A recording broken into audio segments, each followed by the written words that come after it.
ಮಂಗಳೂರು ನಗರದಲ್ಲಿ ಮಳೆ ಸಾಕಷ್ಟು ಅವಾಂತರವನ್ನೇ ತಂದೊಡ್ಡಿದ್ದು ಸತತ 4 ಗಂಟೆಯಿಂದಲೂ ಕೂಡ ಧಾರಾಕಾರ ಮಳೆಯಾಗ್ತಾ ಇದೆ.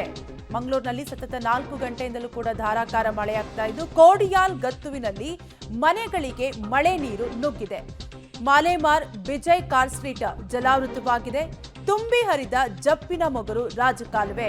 ಒಂದ್ ಕಡೆ ಮಂಗಳೂರಿನಲ್ಲಿ ಧಾರಾಕಾರ ಮಳೆಗೆ ಗುಡ್ಡ ಕುಸಿತವಾಗಿದ್ದು ವಾಹನ ಸವಾರರು ಪರದಾಡುವಂತಾಗಿದೆ. ಮತ್ತೊಂದು ಕಡೆ ಮಳೆಯಿಂದ ಮನೆಗಳಿಗೆ ಮಳೆ ನೀರು ನುಗ್ಗಿದೆ. ಮತ್ತೊಂದು ಕಡೆ ರಾಜಕಾಲುವೆ ಕೂಡ ಜಪ್ಪಿನ ಮೊಗರು ರಾಜಕಾಲುವೆ ಕೂಡ ತುಂಬಿ ಹರಿದಿದೆ. ಅಷ್ಟರ ಮಟ್ಟಿಗೆ ಮಂಗಳೂರಿನಲ್ಲಿ ಧಾರಾಕಾರ ಮಳೆಯಾಗ್ತಾ ಇದೆ.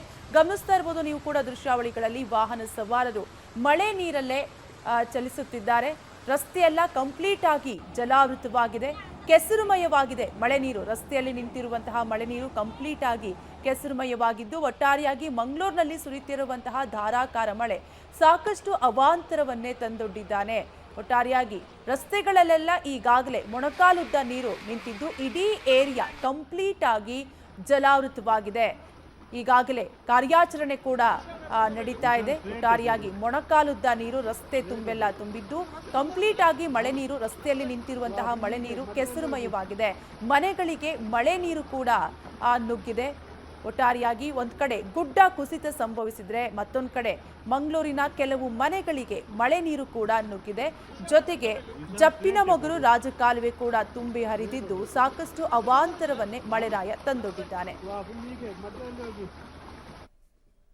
ಡೀಟೇಲ್ಸ್ ಕೊಡ್ತಾರೆ ನಮ್ಮ ಪ್ರತಿನಿಧಿ ಸುಕ್ಪಾಲ್. ಸುಕ್ಪಾಲ್, ಈಗಾಗಲೇ ಮಂಗಳೂರಿನಲ್ಲಿ ಮಳೆರಾಯ ಸಾಕಷ್ಟು ಅವಾಂತರವನ್ನೇ ತಂದೊಡ್ಡಿದ್ದಾನೆ. ಮನೆಗಳಿಗೂ ಕೂಡ ಮಳೆ ನೀರು ನುಗ್ಗಿದೆ. ಮನೆಯ ನಿವಾಸಿಗಳು ಏನು ಹೇಳ್ತಿದ್ದಾರೆ? ಜೊತೆಗೆ ಗುಡ್ಡ ಕುಸಿತ ಕೂಡ ಆಗಿದೆ. ತೆರವು ಕಾರ್ಯಾಚರಣೆ ಯಾವಾಗ ಮಾಡ್ತಾರೆ?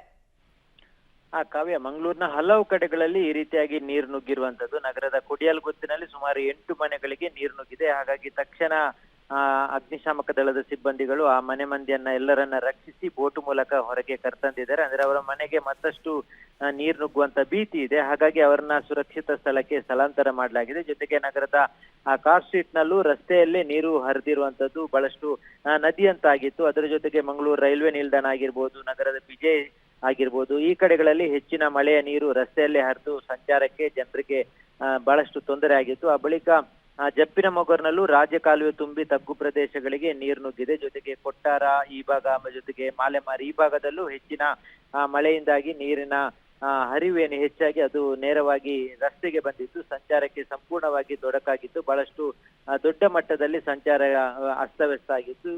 ನಿರಂತರವಾಗಿ ಸುರಿಯುತ್ತಿರುವಂತ ಮಳೆಗೆ ಈ ರೀತಿಯಾದಂತಹ ಅವಾಂತರಗಳಾಗಿರುವಂತ ಜೊತೆಗೆ ಕೆತ್ತಿಕಲ್ ಭಾಗದಲ್ಲೂ ಗುಡ್ಡ ಕುಸಿತ ಆಗಿರೋದ್ರಿಂದ ಆ ಭಾಗದಲ್ಲಿ ಸಂಚಾರಕ್ಕೆ ತೊಂದರೆ ಆಗಿದೆ. ಈಗ ಸದ್ಯದ ಮಟ್ಟಿಗೆ ಅದನ್ನ ತೆರವುಗೊಳಿಸುವಂತ ಕೆಲಸಗಳು ಮುಂದುವರೆದಿರುವಂತದ್ದು. ಕಾವ್ಯ, ಥ್ಯಾಂಕ್ ಯು ಸುಕ್ಪಾಲ್ ಡೀಟೇಲ್ಸ್ಗಾಗಿ.